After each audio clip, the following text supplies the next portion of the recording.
Hey friends, it's Dimitri with your Bashka Streetwear. Today I'm going to show you what I do with items that get returned back to me through the postal system.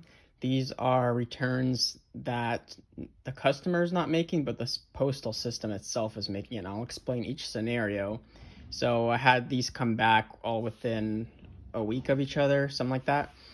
And I thought it'd be a great time to make a video to explain this since they're all here.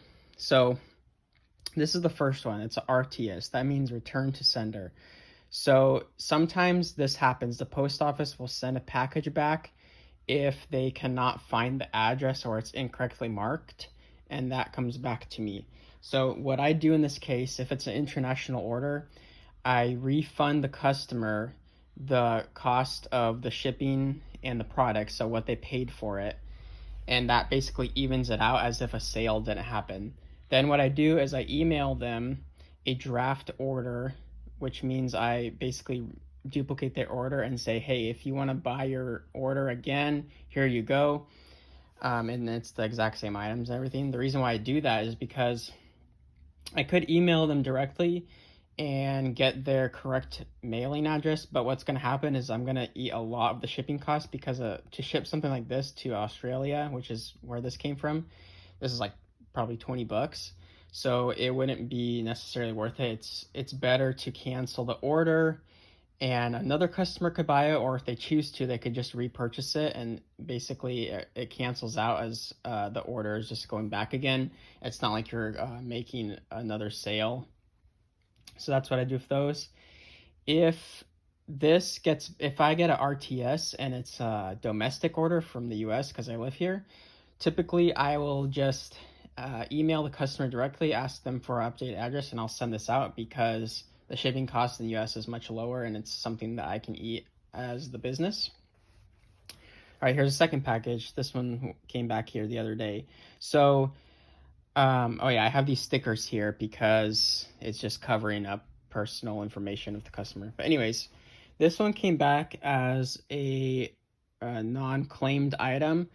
If you are sending packages out internationally, you have to pay customs a lot of times. So the customer has to pay another, I don't know, $10, $15 extra usually for a package. Oftentimes customers will forget or they'll refuse a package because of that, because they don't want to pay the extra cost, and this comes back to us. In this case, I just refund the customer. I don't email them back because in my head it doesn't seem like they actually want it, or they just don't want to pay extra costs, because if this gets sent to them again, if they repurchase it, they still have to pay the customs, so that didn't go away.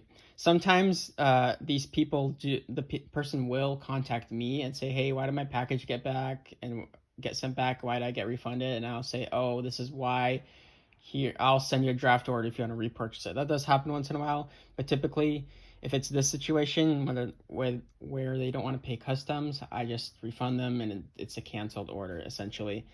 And it's okay because the stuff I make is pretty limited. So this kind of stuff right here that they ordered, it's gonna get sold. It's gonna get bought by another customer usually within the week anyway. So it doesn't matter too much to me. The last order I have here. So this one got sent back the other day. It said that it needed extra postage, which is weird. This is kind of rare. Doesn't really happen, but it's another example of a US order that came back once in a while. So basically what I did was I added more postage, just a little bit more money, printed a new label, and I just attached it to it.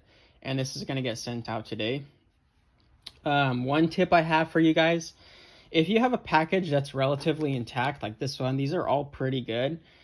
I wouldn't rip it open, throw away all the packaging, just slap a new label onto it. Or like in this case for the box, maybe add another ring of tape on here, because that's going to add up over the years. You're just ripping apart packages, creating more garbage, and you don't need to do that because these packages are very durable. Just put a new label on it and send it out. Maybe cover up stuff like this if it's international, because that might confuse the postal system. Or if it's way too covered up, I probably get a new bag for this, but for this one, it's okay. That one's definitely okay, the US ones. So anyways, yeah, that's what I do with packages that get sent back to me. Just a couple of steps: emailing the customer if needed, or just refunding them and canceling an order, or just eating the cost and putting a new label on it. So hope you guys found this video helpful. Leave me some comments down below if you got any value out of it, and I'll catch you guys later. Thanks.